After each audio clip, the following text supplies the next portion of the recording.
too far down. But I'm glad we waited because it is dry. You could tell there's no gumming up on the sandpaper. This is flat. I mean, if you want to make it really flat, all this will be white, which means what's white now is the highs, what's dark is the lows, because there's variations on the wood. So you would hit it and make it all white, then it'll be flat. Then you apply more layers on it, but I don't want to remove the layers that I put on all the way. You just want to flatten it out. So I'm gonna hit this. This is really smooth. And then apply one more, two more, and let it dry. And then put on. Yeah, this Friday this wouldn't have been good. It was too wet. It wasn't cured. This is still not cured, but at least it's drier. Because this is how you want the whole thing to look. It'll turn white like that. And we're sanding with, what is this, 120? 220? 120. And this breaks down too. But this will probably be the last coat we put on. And then we'll let it cure for a few days here. And then we'll bolt it in place. I'll go over everything. Yep.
If anyone watching this, because no one watches YouTube, especially mine, and you go look up, there's a boat company that builds really high-end, beautiful boats, and they're called, that one that sticks out is, it's called a Gentleman's Cruiser, or no, Gentleman's Racer, and this thing is just beautiful. It better be. It's $300,000, but it's like based on the Chris Craft wood boats, but it's with modern. It's got, I think, an LS GM power plant, big power, you know, compared to what they used to have and all that. But the wood finish and the clear finish on it, I forgot how many layers they have on them, but it's from start to finish, it's in a crazy amount of coats they put on and sand, because the finish is like glass. It's so nice, you're almost afraid to use it. You'd almost be afraid to wipe it because it's that perfect. I don't know how you would load that thing on the trailer and even get in and out of it, because you have to step over the side, and the top's all finished. And man, what a machine. Beautiful. But what is this? We've done 3 coats on it. This will be 4th, the last one we do.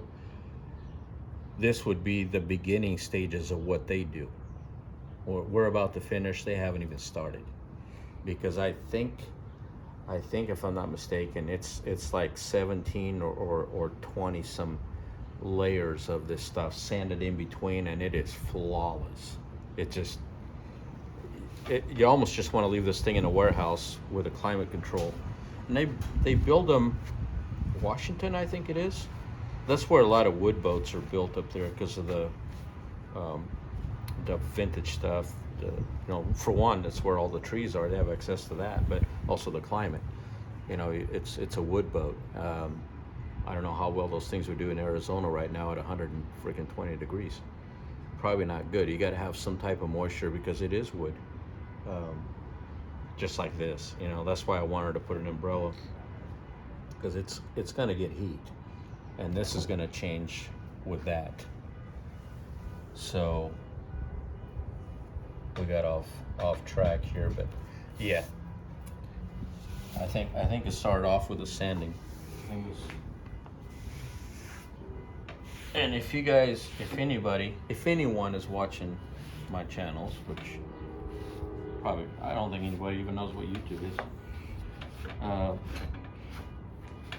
lot of times the videos I post are off sequence is because we do so many different projects in between that sometimes you'll be working on something and it has to go on hold for 3-4 days a week because other things popped up that are more urgent and you got to take care of them, and sometimes they appear to be like a half-day project that turns into 3-4 days because we add to it. Because for instance, like this, we needed to build an outdoor table, and I went through the big box stores and tried to figure out what am I going to build it out of. And there was a couple different ways we could have done this. So I was trying to I'm going to go strong, simple, and fast. That was my idea. So let's get 2 sheets of plywood and build a frame around it so it's sturdy and solid, and then it kind of evolves from there. Since we're doing that, well, let's do this, and since we're here, it'd look nice if you did that, and there you go. There's prime example of and it's the little stuff that takes time, because the little stuff is the aesthetics, and if you don't do it right, that is what you look at, and that's what shows good or bad. So sometimes a little 10% touch will be about 90% of your time because you're trying to make it look better. Otherwise, why did you do it? You should have just left it out if you're not going to take the time and do it correctly or make it somewhat. How these actually came about, these corner pieces, this was an accident. Actually, what happened is I had the screws aged, and there was the oil on them still, and I grabbed the screws to move them. This was Friday. The last time I moved them, I moved the screws and wiped my fingers of the oil, and then I grabbed these and moved them because I needed to move them, and then decided I'm going to do one more coat of paint on them, which they didn't need it, but I was going to do one more. Well, even though I had wiped my fingers, there was still oil residue, and where I grabbed them, it started to wrinkle because it had a chemical reaction with the paint. As the paint started to dry, it started to wrinkle. So where I put my thumb on it, and they were dry, on 3 of them it started to do that. And so I'm like, oh man, why did I should have just left it alone. Why did I do one more coat on it? Should have just left it alone and walked away. Well, now we're here, so I'm gonna have to take it off and redo them. Well, I decided to grab the torch and says, I'm gonna experiment now, because it doesn't matter, just gonna redo them anyway. So I started experimenting, and that's how we got this. I put heat on it and it starts to crackle and shrink. I liked it, so I'm gonna go with that. So that's how this finish actually come to be. I have done it like this on other pieces, but this was not the intent. This was kind of like an accident that actually went well with what we're doing. So sometimes things work out for the best. So I did. I used a torch on all of them, and then I applied another layer on top of it, and they cured, and put the bolts, and And I mean, it's a matter, this is just for looks. I can remove these 3 screws and take this whole corner out and it wouldn't even matter. If we have to change them or modify them or repaint them or whatever the case may be. This is just to add a little something to the corner. So, but it wasn't supposed to be wrinkled like that. It was supposed to be smooth like the center pieces. So then after I did this, I'm like, I kind of like that look. Maybe I should do the center pieces also. But we didn't. We left it alone because like I mentioned earlier, how these projects can turn into, I don't want to turn projects to a career. We got more waiting. But even on other stuff that I'm working on, it started off simpler and there's going to be more to it, because that little more to it is really what makes it pop. Just like the window trim that we did on the house, that was actually, that wasn't even going to have trim. That was just going to be at first we were just going to put shutters. Well, the shutters kind of don't look good if you don't have trim. Well, then we have to put trim to add the shutters so they go well together with the house. Well, that started a whole, instead of 2 days of adding shutters, let's go a week and a half or more of adding trim and getting a lift. And then we did the front of the house, and they were just going to be the front of the house. Well, once you do that, it's over.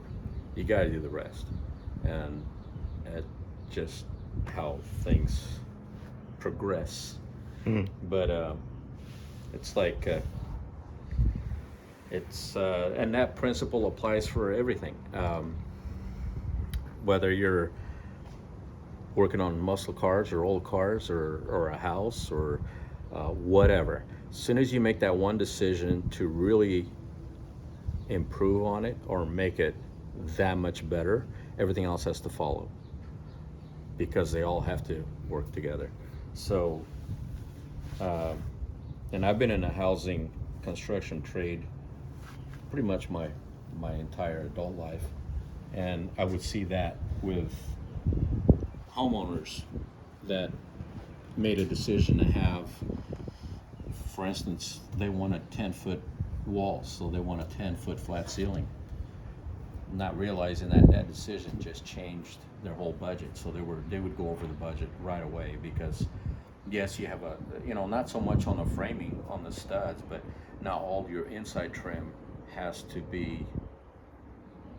live up to that. So your doors, to look proportion, have to be taller. Your baseboard now has to be taller. Your crown molding now has to be bigger. And there we go. You just start a snowball effect. And before the project is done, you're about 30, 40, 50% over the budget because of that one decision. I'm there right now with one of my cars. Do I just go with the plain engine, or do I put this big monster horsepower in your face kind of thing? Well, you do that, then don't even keep track of the money, because you're gonna blow it. Because now your transmission has to hold up the power, the fuel system, the brake system, the stresses on the frame. Now you got to stiffen the body up so it doesn't crack the paint when you get on it. It's a whole ball of wax because of that one change. So there you go. A simple slab of wood turned into corner pieces. Have to make the bolts to kind of match the look, but when it's all done, it looks a little nicer, at least for a little while. Okay, I'm done talking. I gotta get more sanding done.